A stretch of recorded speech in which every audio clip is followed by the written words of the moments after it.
Bien, hoy terminamos prácticamente el temario con dos temas bastante sencillos, ¿ya? Uno que es el tema de uroanálisis y el otro que es coproanálisis. Dos temas que, si bien en todo caso ustedes lo van a ver como médicos constantemente y más que todo como médicos generales, en especialidad también lo van a poder ver, ya sea en pediatría, ya sea también en lo que es urología, nefrología o también algunas especialidades como gastro, ¿ya? Entonces, si vamos a empezar, ¿ya?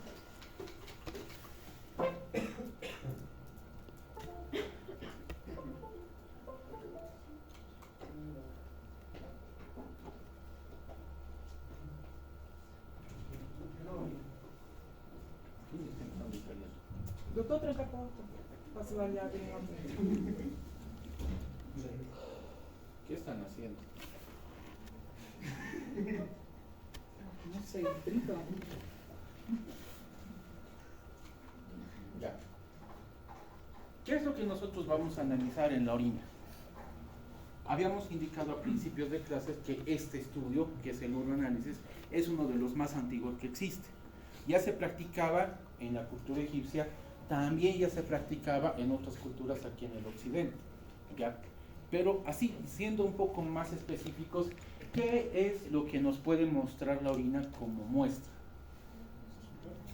Ya, la función renal, después, ¿qué? ¿El qué? Ya, eso pero es en todo caso en perfil renal. ¿Qué? Si hay infecciones. Después, ¿qué más? Porque no nos olvidemos que la orina es un material de desecho, ¿verdad?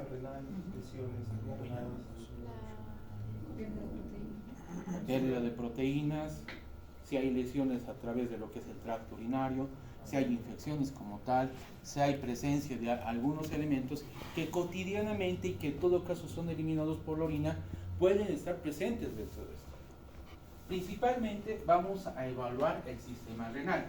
Y al decir sistema renal no solamente nos estamos refiriendo a lo que es el riñón, sino todo el trayecto desde lo que es la filtración del riñón hasta su eliminación por la uretra. Entonces, la presencia de cuerpos o la presencia de sustancias dentro de la orina nos va a dar muchos parámetros para decir qué es lo que está sucediendo. Y no nos olvidemos que también van a existir diferencias en lo que es la muestra de orina de un varón como la muestra de orina de una mujer, ¿verdad? Entonces hay que tomar en cuenta esos aspectos también. ¿Qué es lo que en todo caso, cómo es que nosotros lo vamos a solicitar? El examen general de orina, o normalmente llamado EGO, es lo que nosotros solicitamos como una prueba para poder analizar las características de esa muestra de orina, ¿ya?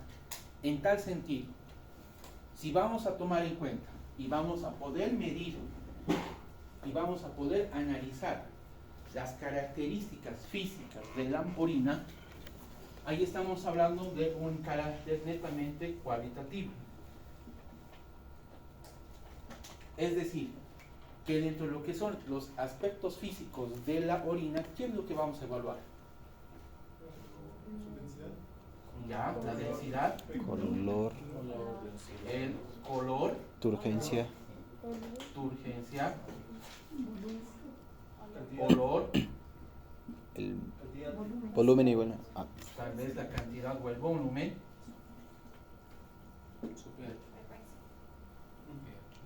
ya, frecuencia tal vez. ¿Alguien está hablando de otro? pH, muy bien. Entonces, estos parámetros nos hacen decir, van a medir la calidad del orina. Son aspectos físicos que nosotros lo podemos ver a simple vista.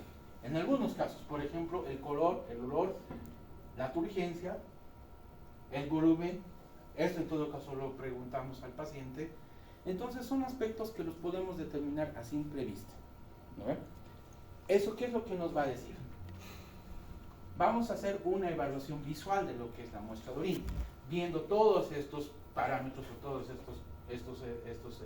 esta forma en la que nosotros vamos a evaluar. Pero también vamos a evaluar una parte que es cuantitativa.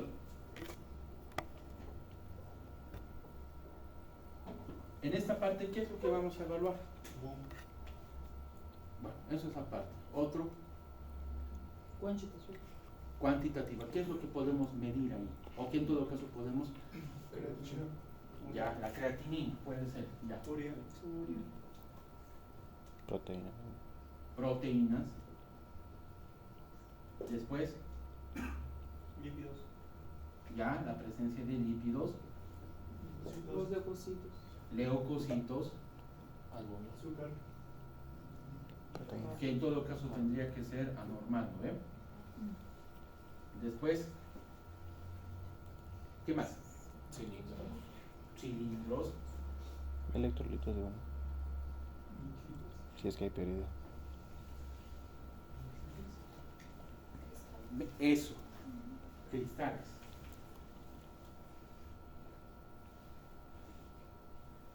Ahí en todo caso nosotros podemos verlo de manera cuantitativa.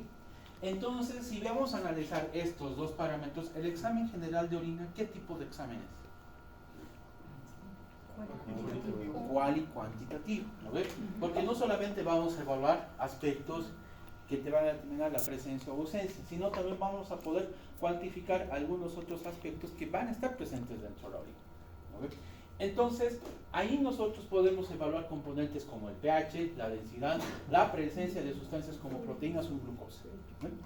Si vamos a hacer un análisis detallado, o sea, es decir, más específico, podemos incluso evaluar si ese paciente está, o en todo caso está con un diagnóstico de una posible infección urinaria, a través de lo que es la presencia de leucocitos, la presencia de cristales, o en todo caso la presencia de, si estamos hablando de una infección urinaria, ¿qué más tendría que haber aparte de leucocitos?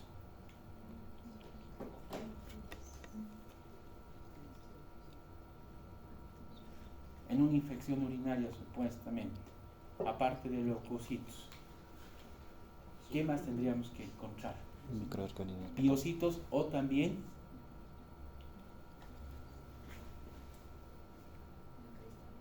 no. Aparte de esto tendríamos que buscar también lo que son bacterias, ¿no ve? Ahí en todo caso hablamos de lo que son unidades formadores de colonias, ¿no ve? Que también tiene un parámetro que si bien nosotros no los analizamos, sí nos sirve para determinar cuán fuerte o cuán crónica está esa infección urinaria. Pero de hecho, si nosotros vamos a encontrar leucocitos, vamos a encontrar cristales, vamos a encontrar cilindros, a eso asociado a la presencia de bacterias, por más que el paciente no te diga que está con fiebre o con dolor al orinar, ya puedes en todo caso estar viendo que ese paciente está con una infección urinaria. ¿Ya? Entonces, ¿cuáles van a ser los valores normales que vamos a analizar dentro de la orina?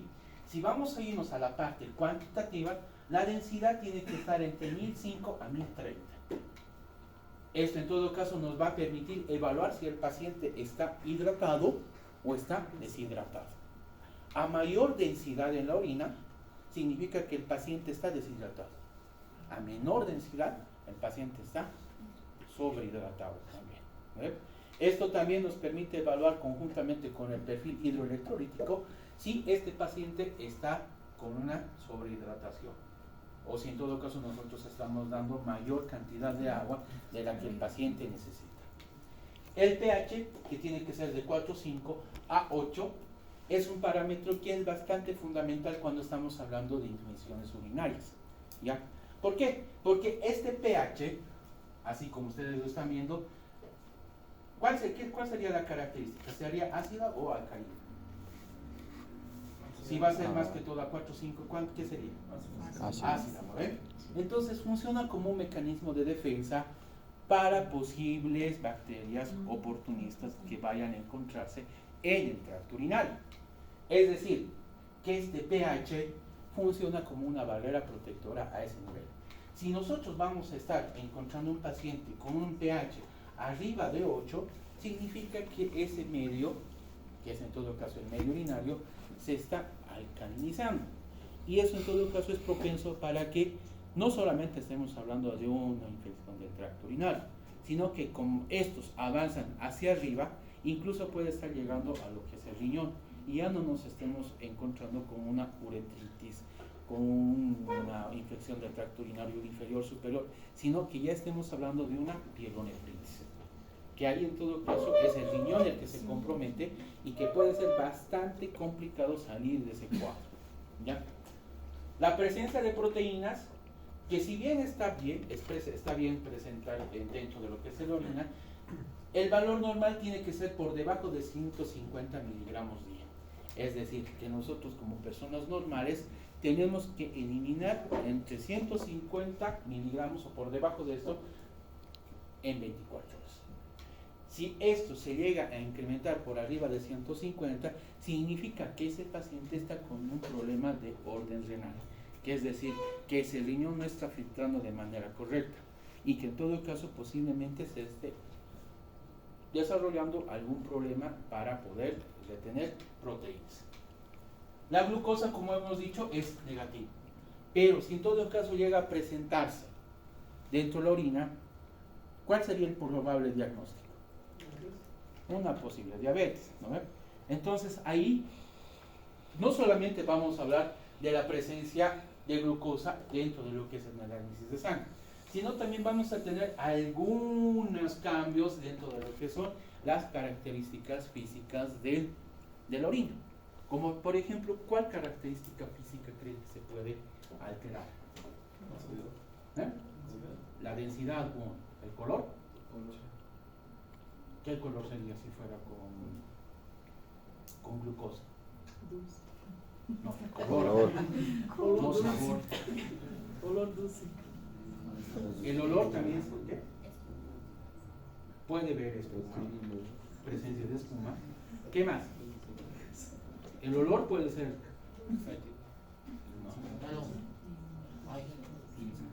¿Qué? Densidad puede estar alterada. Pero ¿qué más? ¿El olor cambiaría? ¿Cuál sería más o menos el olor en un paciente con presencia de glucosa en la orina? De Inca Cola. Normalmente lo comparan con el jugo de manzana, es decir, un olor afrutado, ¿no? Y si vamos a hacer como antes se hacía, en antaño o en todo caso en otros tiempos, exacto, ¿no? Lo probaban, ¿no? Y eso en todo caso tiende una... No tengo experiencia, pero es un sabor dulce, ¿no? Entonces, esas características son las que cambian cuando simplemente nosotros tenemos la presencia de glucosa en sangre, ¿ya? Entonces, estos valores son fundamentales para evaluar la salud renal y el metabolismo del paciente, ¿ya? Para que en todo caso lo tengamos en cuenta. Ya les he mencionado estos 4 para poder tomarlos muy en cuenta.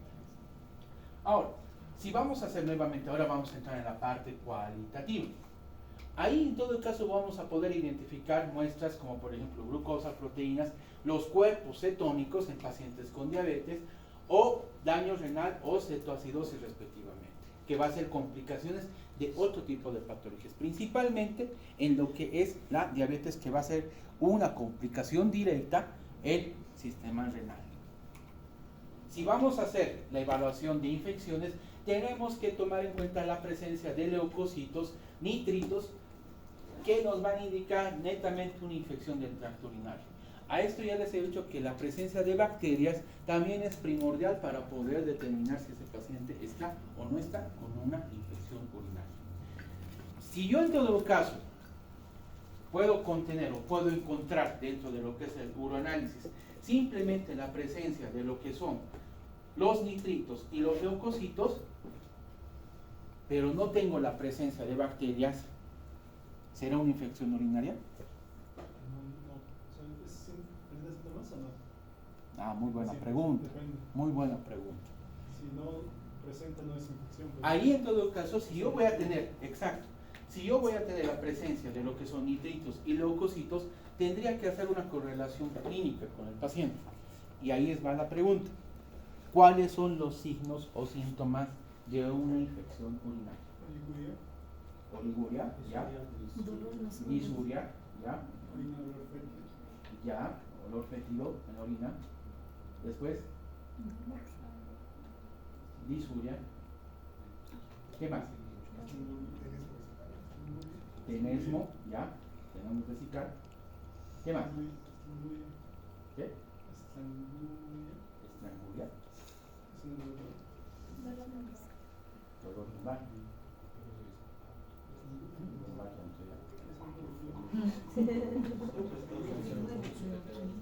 Muy bien, a ver, más fuerte. Puntos ureterales positivos. ¿Medios o inferiores? ¿Y los altos? Inferiores no se evalúan. ¿Cómo se evalúan los puntos inferiores? No. Haciendo la presión acá en la... No, tiene razón. Los únicos puntos ureterales que se puede evaluar son los medios y los altos. ¿Dónde están los puntos medios? ¿Cómo lo describen anatómicamente? Solo medios y superiores. Pero medios y superiores. Esos son los medios y superiores. Superiores es... Disculpa, querida. A ver, nos ordenaremos. ¿Cuáles son los medios? ¿A qué altura anatómicamente se evalúan los medios? ¿Tú? ¿A nivel de dónde? ¿De acá? ¿Dónde se evalúan los puntos medios? ¿Y los puntos superiores dónde se evalúan? Los superiores se evalúan a nivel de lo que es el ombligo y los medios suprapúbicos. A ver. Y los inferiores no se evalúa porque para ello tendrías que hacer un tacto rectal. ¿A ver? Entonces, esa es la correlación clínica que tienen que realizar. Si vamos a encontrar puntos ureterales positivos, medios y superiores, ya podríamos estar hablando de una posible infección urinaria. Ahora, aquí hay otra pregunta. Las infecciones urinarias, ¿en cuántas se clasifican? Alta y baja. Alta y baja. ¿Cuál sería el límite para determinar una infección alta y una infección baja? La boca. Hay un punto anatómico que determina si se trata de una infección alta y de una infección baja. ¿Cuál es ese punto anatómico?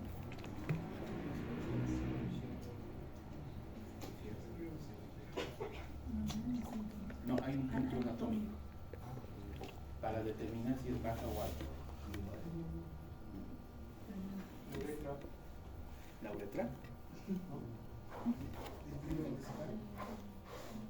Siguiendo la pregunta, ¿cuál de las dos presenta fiebre y cuál no presenta fiebre? La alta. ¿La alta qué? Presenta fiebre. La alta presenta fiebre, la baja no presenta fiebre. Entonces, todos esos aspectos lo tienen que considerar asociando a lo que es un laboratorio o un examen general de orina para poder determinar si ese paciente está con una infección urinaria.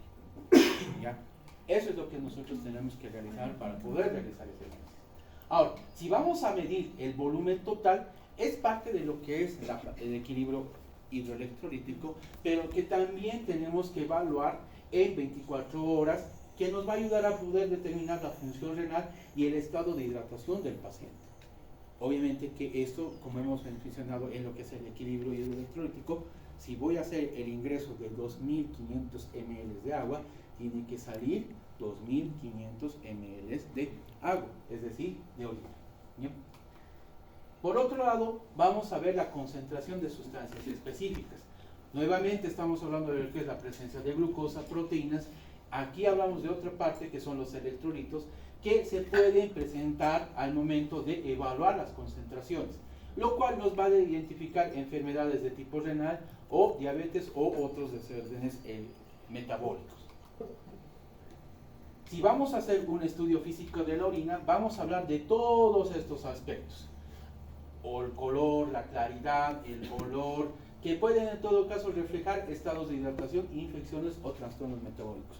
Si nosotros vamos a evaluar la orina con relación al color, y el color en todo caso es el característico de una orina normal. Amarillo, amar. ¿Ya? Y si en todo caso este tiene una característica más o menos de color rojo, ¿solo es hematuria? ¿Qué cosa? Proteína. Fármacos, ¿como cuál, por ejemplo? ¿Qué se comió? Remolacha. Fármacos, ¿como cuál, por ejemplo? Te da el color rojizo. No es. Si el paciente come remolacha. ¿Qué fármaco te da Remolacha. esa Ahí sería. Yo vi que fueron de uno, pero no. Yo sé, pero no estoy muy acordando del nombre. De sangre. Que deja Lorena. rojo? Sí. Derecho. ¿Qué? ¿Qué? No. Puro Urosimedad. No, pero es puro de libro. Empieza con R. Termina Rifampicina. con INA. Rifampicina. ¿Qué?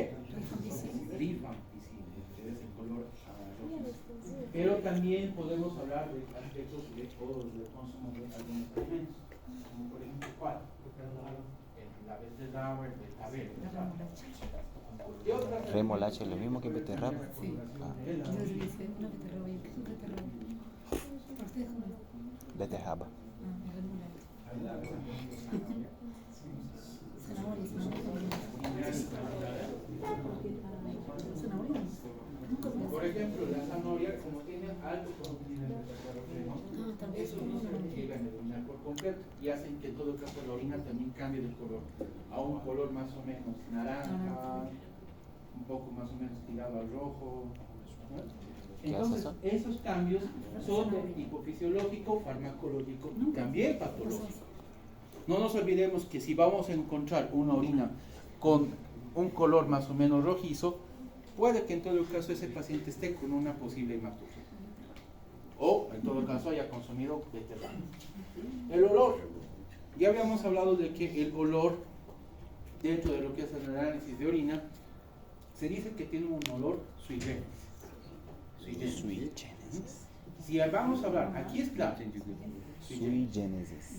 Eso es Sui normal.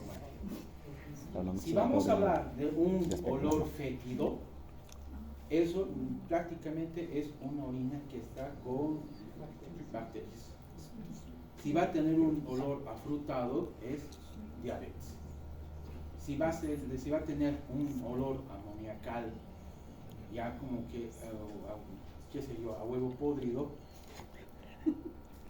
ese paciente esté tal vez incluso con un problema de cáncer a algún nivel. ¿Ya? Para poder tomar en cuenta. Ahora, si nosotros vamos a tomar en cuenta el estado de hidratación, también hay un cambio bastante significativo en lo que es el olor de la orina y el color también. En pacientes que no han consumido bastante agua durante máximo unas 8, 12, hasta 24 horas, esa orina tiende a hacerse un poco más oscura, más o menos tirado al... Bueno, no les voy a hacer la comparación, pero a ver, hablemos claro. Es un color más o menos a té cargado, ¿no? Ese es el olor, digo, ese es el color. Y el olor es un poco más intenso, es un poco más penetrante. Es como que cuando ustedes entran en una habitación con humedad, con bastante humedad, es ese olor que en todo caso los pacientes que no han consumido están en un proceso de deshidratación. Ese es el olor que van a poder percibir. ¿Ya? Por otro lado, si vamos a hacer una comparación en lo que es edades, tomemos en cuenta quiénes tienen la orina más fuerte en el tema de olor, los niños o los adultos mayores. Adultos mayores. ¿Cómo es? ¿Adultos mayores? Adultos mayores. Niños Los adultos mayores Son tienden a mayores, tener, mucha agua. sí, los adultos mayores tienden a tener un olor en la orina un poco más intenso, más fuerte. ¿Por qué creen? No, sí. Están en un proceso de deshidratación. No se olviden que cuando llegamos a la tercera edad, ya nuestra agua corporal total baja de 70 en los varones a 50. Porque la mayoría consumió algunos fármacos que alteran el... Exactamente. Y no nos olvidemos que al consumir algunos fármacos directamente va a cambiar el pH de la orina. Entonces eso hace que los pacientes adultos mayores también se vuelvan predisponentes a infecciones urinarias recurrentes. ¿Verdad? Entonces es por eso que los adultos mayores tienden a tener un olor de la orina un poco más intenso, más tirado a lo fétido incluso, ¿ya? Entonces para los adultos mayores hay que tener un poco más de cuidado. Bien, la densidad, ya habíamos hablado, que en todo caso nos puede indicar lo que es la hidratación o la deshidratación de un paciente. El volumen de orina, como lo habíamos visto en la anterior clase, puede ser de 800 o 2000 mililitros día, dependiendo de la ingesta de líquidos que vaya a tener el paciente, ¿ya? Ahora, el pH de la orina es un indicador importante en la salud metabólica, que puede reflejar variaciones como con la dieta, el estado de la hidratación o condiciones clínicas. Ya habíamos hablado que su valor es de 4,5 a 8 y que alguna alteración puede sugerir trastornos o infecciones o problemas renales. La leucocituria y la hematuria van a tener bastante importancia en este ámbito o en este análisis. ¿Por qué? Porque como lo habíamos dicho, la presencia de leucocitos nos puede decir muchas cosas, pero también nos puede abrir la puerta a hacer muchos más análisis. La presencia de leucocitos, si bien nos puede determinar si ese paciente está con una posible infección urinaria, también nos puede decir que ese paciente está con otro tipo de trastornos. La leucocituria, que es en todo caso un signo de infección, no necesariamente va a estar relacionado a una infección. También se puede presentar en pacientes que tienen algún problema de cáncer o algún tumor en alguna de las vías urinarias, ¿ya? La hematuria, sí, en todo caso nos va a determinar que hay una lesión a nivel del tracto urinario, ya sea en la uretra, en los uréteres, en la misma vejiga como tal, ¿ya? Aquí en todo caso tenemos que tener una importancia en la evaluación clínica o en la signosintomatología del paciente. De hecho, las causas más comunes de leucocituria obviamente van a estar las infecciones urinarias, secundadas por lo que son la presencia de tumores o cáncer en el tracto urinario. Y las causas más comunes de hematuria son los desgarros a nivel de la uretra, desgarros a nivel de los uréteres o desgarros a nivel de lo que es la vejiga.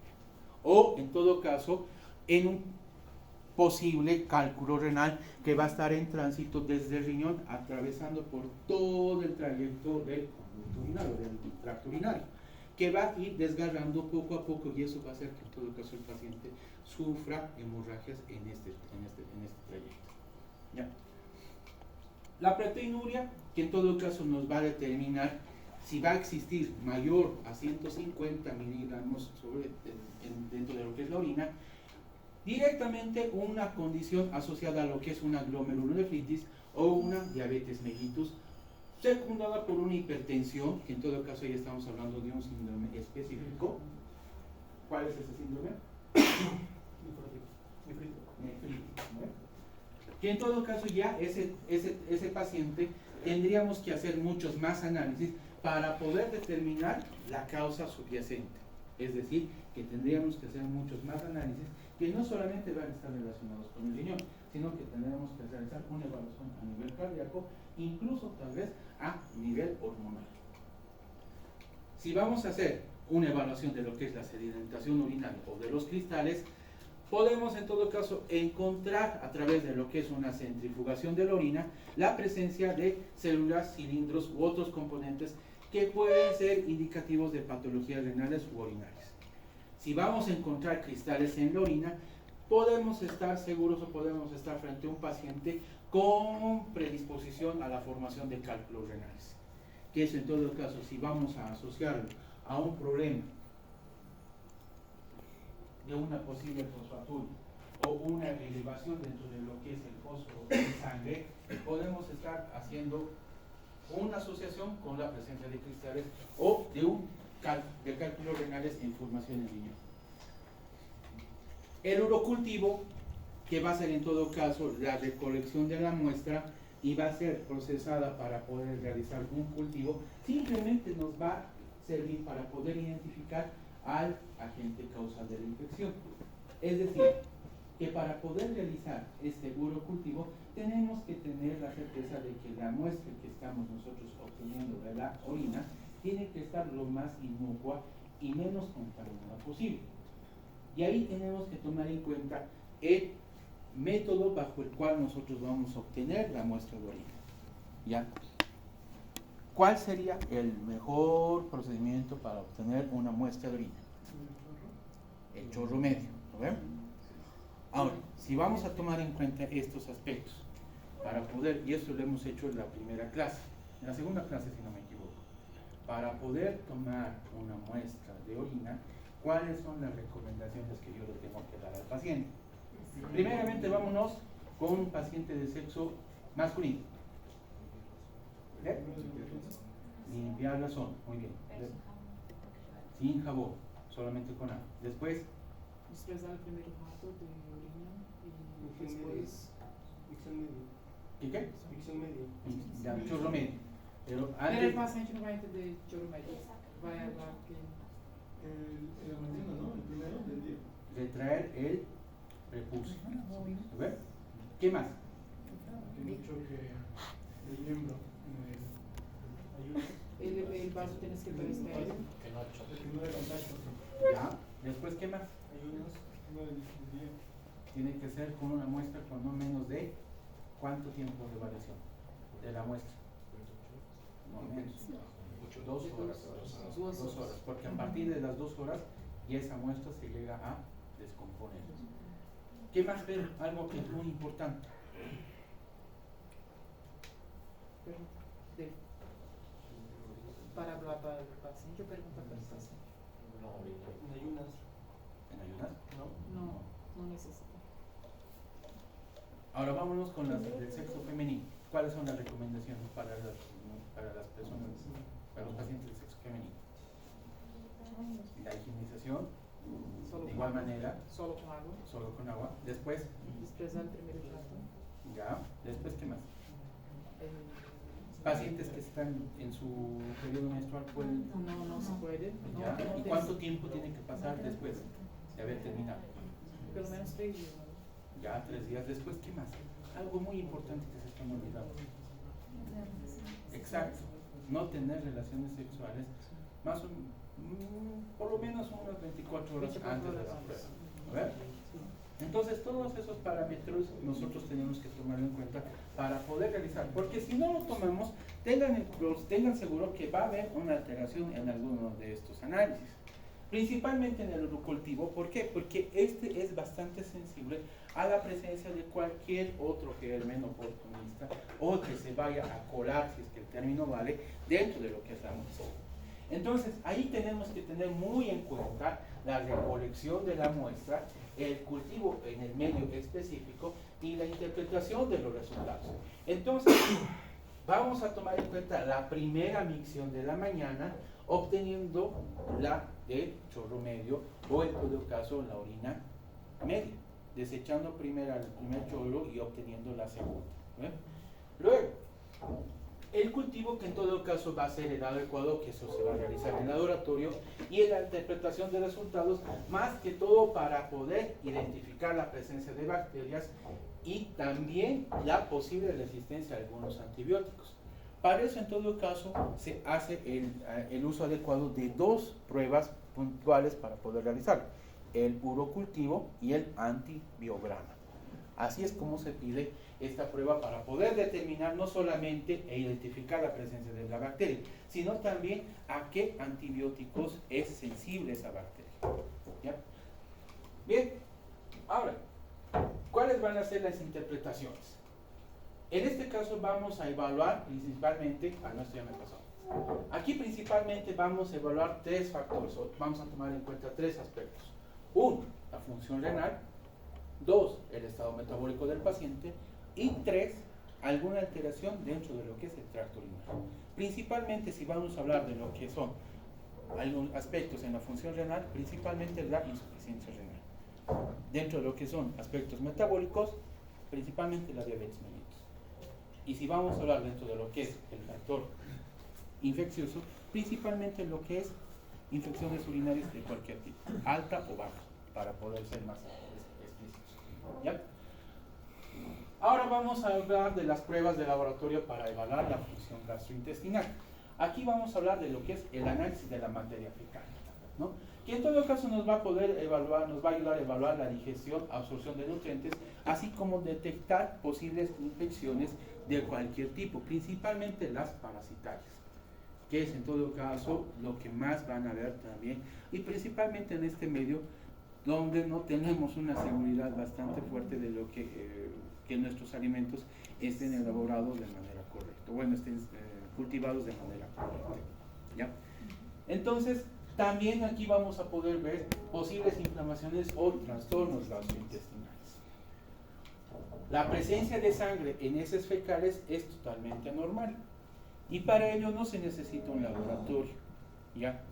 Nosotros podemos detectar la presencia o la podemos nosotros identificar sangre oculta en heces a través de lo que es una prueba. ¿Qué prueba es? En donde agarramos una muestra de heces o muestra de excremento fecal, y si yo estoy sospechando en una posible parasitosis con pérdida masiva de, bueno, no vamos a hablar masiva, pero pérdida de sangre. ¿Con agua oxigenada? Agua oxigenada. ¿Qué? ¿Cómo se llama esa prueba? Está bien. Bueno, Con agua se oxigenada está espuma, bien. tiene sangre, y oxigenada, no. Se llama prueba de la peroxidasa. Pero Es donde agarro la muestra de heces fecales y le echo agua oxigenada. Y si va a empezar a hacer una reacción de oxidación, es decir, va a empezar a burbujear, significa que hay sangre. Esa prueba, por ejemplo, no necesita un laboratorio, y eso lo podemos hacer en el consultorio. ¿Ves? Y eso en todo caso nos va a permitir ver sangre no visible, lo cual puede ser indicativo de un cáncer colorectal u otras patologías, principalmente parasitosis que tengan parásitos que en todo caso van a lesionar la mucosa gastrointestinal. Un estudio coproparasitológico nosotros lo podemos realizar, lo podemos solicitar cuando necesitamos identificar al agente que está causando la infección, ¿ya? Que en todo caso se usa más que todo para parásitos, que es fundamental para el diagnóstico de infecciones parasitarias. ¿Qué infecciones parasitarias se les ocurren en este medio que son más que todo comunes o que son más de alta incidencia?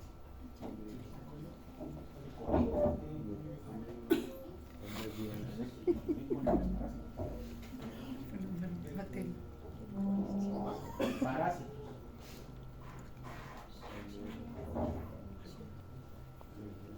¿Qué parasitosis? Ya la vas a parasitología, ¿no? ¿Y qué? Ya ves.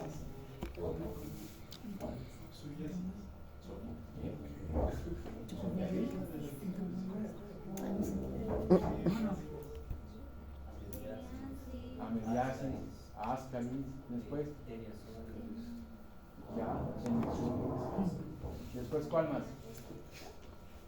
Tumor estolítica, después, yardiasis. ¿El qué? No me suena. Pero ya.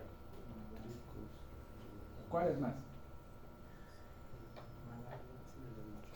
Malaria. Sí es un hematófago. Sí es un parásito. Digo, sí es un parásito, pero de otro tipo, no es que en el tracto Malaria. gastrointestinal. Ya. Pero para eso no se necesita un coproparasitológico. La prueba de Scotch tape, ¿verdad? Alguien ha dicho bien chico. No. Entonces, el coproparasitológico lo vamos a usar para poder identificar al agente parasitario. Pero para poder realizar esto no se toma solo una vez, sino se va a tomar una muestra seriada cada día, por 3 días, en las mismas condiciones y bajo los mismos estándares de toma de la muestra, para poder identificar simplemente a lo que es el agente parasitario que va a producir la infección, ¿ya? Si vamos a hacer un análisis de la materia fecal, de igual manera vamos a tener que tomar en cuenta algunos aspectos físicos, como también vamos a poder contar dentro de lo que son los factores cualitativos. A ver, ¿qué pueden ustedes evaluar a simple vista de las heces? Ya, uno, el color. Después, ¿qué más? Si hay restos de alimentos. Forma. Restos de alimentos. Su Muy bien. forma. Aspecto. El aspecto. Forma. Muy bien. Después, ¿qué más? Color, no, de color, ¿no? Ya está. Color, ya está. ¿Qué dice? El olor, sí, se puede evaluar. Alite. Restos alimenticios. ¿Qué? ¿Perdón? La milasma. Ya. Consistencia. Más que todo la consistencia. ¿Qué más? Eso es lo más importante. El color, obviamente tiene que ser un color marrón. La forma. Me refiero porque Algunos lo toman en cuenta como la forma, pero en todo caso está en aspecto. En el color, simplemente aquí nosotros podemos tomar en cuenta. La cantidad, ¿no? Humedad. Sí, puede ser la cantidad. café. Humedad. Ok, veo. ¿La humedad? Si es mucho, Si es seco, si es húmedo. esta diarrea hay 7 veces. Consistencia. Tiene que El preguntar color, cuántas veces he hecho. como habíamos visto nosotros en lo que es el metabolismo de la bilirrubina, ¿qué es lo que le da el color a las heces fecales? ¿En forma de qué, pero? ¿Cómo se llama el fragmento de la bilirrubina? Estercobilina. Muy bien. Estercobilina. Entonces, si yo voy a tener una alteración dentro de lo que es el metabolismo de la bilirrubina, es decir, que no va a haber presencia de estercobilina, ¿cómo va a ser el color de esas heces? Blanco. Acólico, Blanco. es decir, sin Blanquecino va a color. ser. Más o menos unas heces no van a ser de color blanco, pero sí en todo caso van a tener una consistencia medio ploma, Transparente. no transparente, más o menos grisácea, así como la brasa, o sea, como lo que cuando ustedes ¿quién ha hecho parrilla? Sí. ¿Lo ven? Las cenizas de... Las cenizas, Cenizas. exactamente. Es así más o menos que sale. Como el- Los restos alimenticios. Si yo voy a encontrar dentro de esos restos alimenticios, que en todo caso significa que ese paciente no está digiriendo de manera correcta. O en todo caso, hay algún problema a nivel gastrointestinal que está impidiendo la resolución de algunos alimentos. El aspecto. ¿Qué puede evaluar en aspecto? ¿Y qué?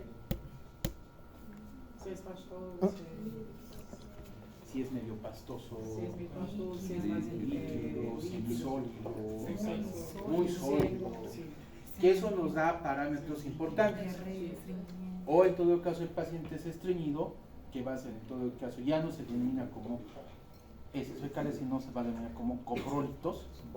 O si en todo caso va a ser líquido, que va a estar asociada a una probable infección gastrointestinal, ya sea por tema parasitario, ya sea por orden viral o ya sea por orden bacteriano. Ahora, si yo voy a ser exquisito en esa parte, y viendo más o menos a la parte viral, ¿qué enfermedad es la que te presenta deposiciones líquidas? Gastroenteritis. No. Infecciones virales. Ah, Rotavirus, después, no, virales. adenovirus. Ya, el adenovirus puede ser. Malaria. VIH. Só em la fase Viral. vencida já a pessoa pode ter diarreia. Otrita, pero que en todo caso es común. ¿Qué? Influenza. Rotavirus. Todo el mundo puede ser físico.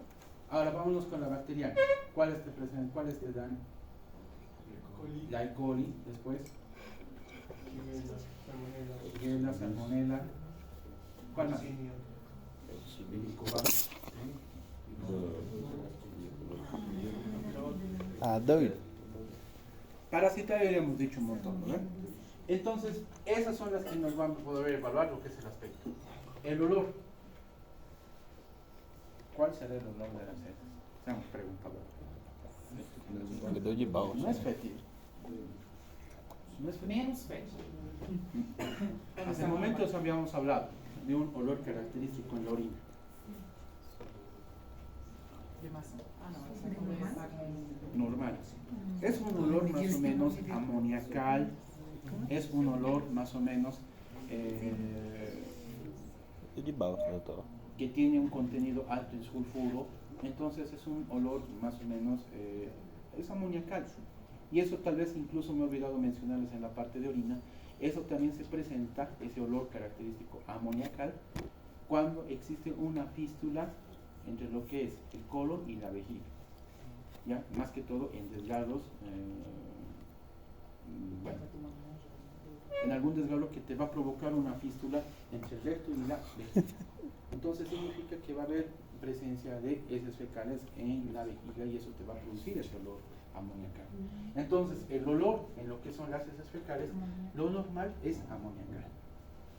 La consistencia más o menos va a referir incluso también a lo que es el aspecto, que es sólido, semisólido y líquido. Y la cantidad, muy poco se evalúa el tema de la cantidad, pero normalmente se dice que una persona promedio, con una alimentación promedio, llega a evacuar o llega a 100 a 200 de 100 a 200, hasta incluso hablan de 300 gramos por día. Ese es el valor de la cantidad. ¿Ya?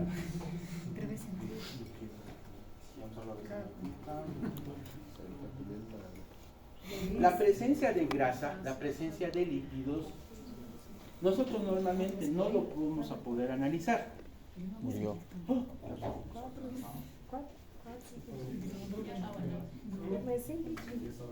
E aí, olha o que Sí, creo que sí. Ah, 5 minutos. Sí. Não é programado, quando for 5 minutos, você para. La grasa, la presencia de grasa en las heces normalmente no se puede evaluar, pero sí lo podemos preguntar al paciente. ¿Qué es lo que nos va a decir el paciente cuando nosotros estemos sospechando de presencia de grasa? É só análise. Exacto. É Muy assim bien. que eles falam, não no Eso Brasil. es. Doctor, É que tu não mis heces flotan. Eso en todo caso nos hace pensar que ese paciente tiene alto contenido de grasa en las heces. Y eso en todo caso, ¿qué es lo que me estaría diciendo la presencia de grasa en las heces fecales? Aumento de los triglicéridos. Muy bien, ¿no? En todo caso el paciente está con una dislipidemia, un aumento del colesterol, un aumento de los triglicéridos. ¿Sí? Entonces, aquí lo único que nosotros podemos hablar también es de un trastorno en la obstrucción intestinal o, como habíamos dicho, enfermedades celíacas, pancreatitis o trastornos biliares o un aumento de los triglicéridos en sangre. El estudio coproparasitológico, ya lo habíamos dicho, que nos va a servir para identificar a los parásitos y para ver la carga parasitológica en las heces para poder determinar cuán agresivos tenemos que ser con el tratamiento. ¿Ya? Que são os que se produzem. Los trofozoitos son una forma inactiva de un parásito como tal. Y también se puede determinar a través de un coproparásito. ¿Cuáles van a ser las conclusiones y las recomendaciones? Siempre tenemos que hacer una relación clínica asociada a laboratorio para poder determinar el estado o la función de cualquiera de estos dos sistemas, ya sea en la parte renal, ya sea también en la parte gastrointestinal. ¿Ya? Siempre tenemos que hacer esa relación clínica en el paciente que nosotros vayamos a evaluar. ¿Sí? Entonces, para el final, y con esto terminamos. Y es el día jueves, ¿no? Yes. No ha subido los diapositivas. Não, dessa. Hoy ya lo subo todo. É esse. Ah, tá. É esse que Que se abre mal. Perdón. na tua, né? Tu vai fazer segundo estágio. Que solo entra. Ah, não, esse segundo estágio de Hematología, Quinta, não? Quinta agora. Graças a Deus. Vamos a grabar química sanguínea,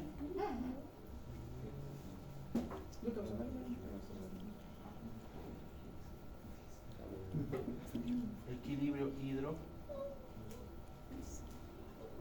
Electrolito. y examen de orina y examen de heces fecales. Vamos ter regalo, doutor, nessa 2, 4, 6 temas. Ese es su examen final. Vamos ter regalo nessa final. No, ya no. De Navidad. De Navidad. ¿Qué? Ya tenía que recibir. Black Friday. Black Friday. Ya es el 50% es esto. Un temario un día. ¿Qué? Un temario. Ay, son temas cortitos y ni siquiera son complicados. Para mí, que todos estos tres primeros son los más fuertes. Uno menos. Uno menos. Sí, hematología. No. Que no sea ninguno de estos tres. ¿Cómo? ¿Cuál de Ya. cuáles? Hidroelectrolíticos. Hidrolito. Ajá, hidroelectrolíticos. Dice y.